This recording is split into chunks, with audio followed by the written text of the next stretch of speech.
pessoal, meu nome é Bruno e essa aqui é a resolução da segunda avaliação parcial de programação computacional da professora Ana Carolina. Vamos começar aqui com a primeira questão. Simule a execução do programa a seguir. Explique o que cada uma das funções faz e mostre exatamente o que é impresso na tela quando o programa é executado. Eu representei aqui a função nesse papel e a gente divide em 4 partes. Então a gente vai explicar as 4 partes e depois mostrar o que a função faz.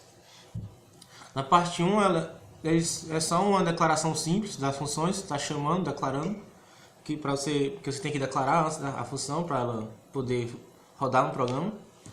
E na parte 2 é a função principal. Aqui ele declara a variável i e primeiramente ele chama a função fetch. O que é que faz a função fetch? Vamos lá para a parte 3. A função fetch nada mais nada menos que ele coloca um for aqui, um instrutor de repetição, para que ele printe o asterisco 10 vezes. E depois disso ele dá o barra n, que é o espaço. Muito bem. Depois disso ele coloca um for aqui voltando para a principal. Um for de 1 até 6 para executar a função side 6 vezes. O que é a função side? A função side é o print do asterisco e depois ele dá 8 espaços. Printa 8 espaços. Depois a gente vai ver como é que isso influencia. E depois disso, a gente voltando aqui para a principal, ele chama a função fetch de novo, que a gente já viu que é o print de 10 asteriscos seguidos. E depois ele dá o barra n, que é por um espaço. Aí, vamos lá. Depois disso, vamos ver como é que fica a figura. Aqui, a função principal, ele chamou a função fetch, que printou 10 asteriscos.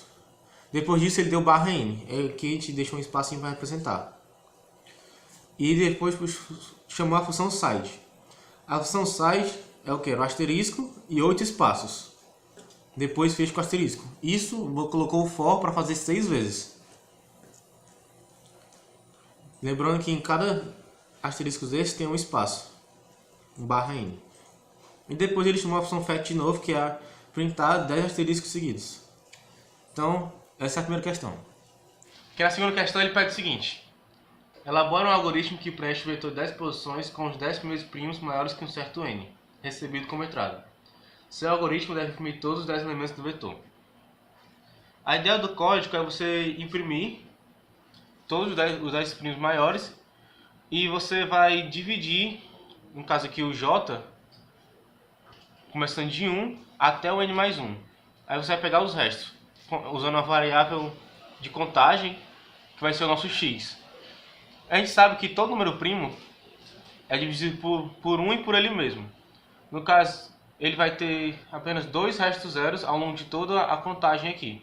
Se o x for igual a 2, que é o número de restos que eu tenho, ele vai alocar o número i até o vz, né, na posição z. E ao final do código eu imprimo todo o vetor de 10 posições. Então pessoal, aqui na terceira questão ele pede o seguinte: suponha que o programa recebe um vetor ordenado crescente v de inteiros com n elementos, onde n é uma constante e vn é declarado como uma variável global do programa. Que tarefa a seguinte função realiza? Explique o que significa o retorno da função em cada um dos casos. Não. É só pedir o que é que a função faz e a gente dá para perceber. Só que quando você coloca o argumento x, ele só verifica se o número x está presente no vetor vm. Aí se ele estiver presente, ele vai retornar m, que m no caso é a alocação, a posição onde o x está alocado no vetor. E se ele retornar menos 1 é porque é o else aqui, no caso dele não está presente no vetor. É isso. Agora a quarta questão, a última questão da prova, tem 3 itens e é sobre matrizes.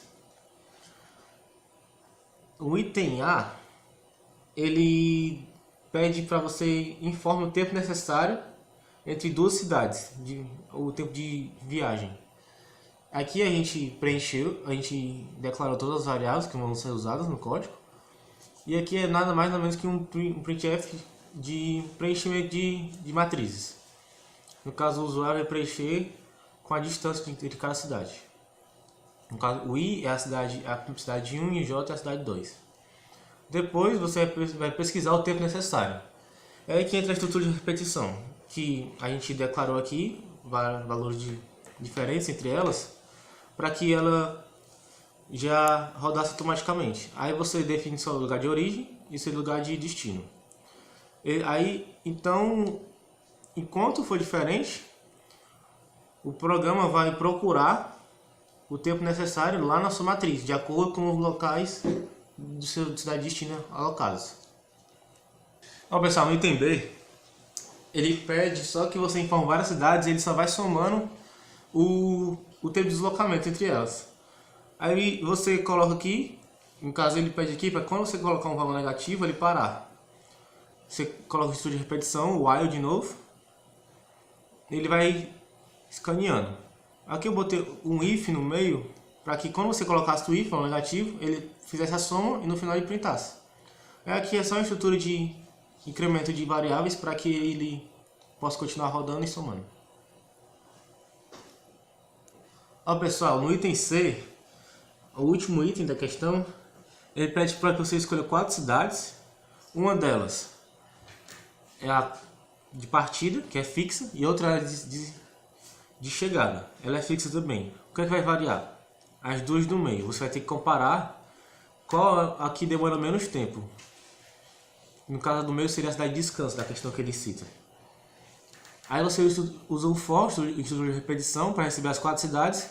E aqui você compara cidade de partida com a do meio com a de chegada. Partida com a segunda opção de meio, do meio com a de chegada. Aqui der o tempo menor, você vai comparar depois com o if, TU, T2, e você printa qual é o melhor destino.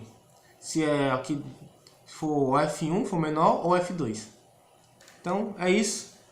Espero que vocês tenham gostado. A prova vai ficar escaneada em PDF e na descrição do vídeo.